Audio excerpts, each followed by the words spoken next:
all of us agree that we need to plan for our future, but at the same time, most of us are not sure as to how should we do it.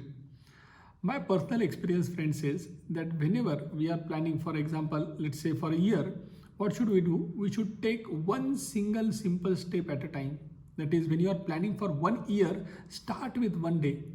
Then again you will say that I have done that planning n number of times, and always that one day which I planned has not gone by the way I wanted it to be.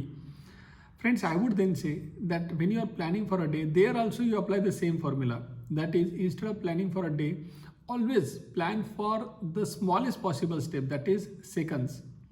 So if you would like to read something, correct, in a day, you have a planning, you know that you are working in a field wherein reading is most important.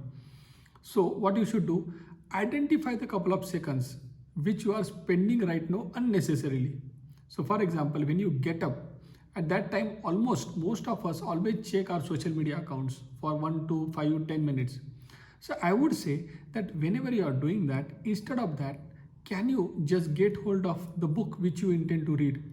Because the time you change that one single habit, correct, the time you pick up that book and just spend 1 to 2 minutes also reading that book, just glancing over it, I think slowly you'll be able to make that change.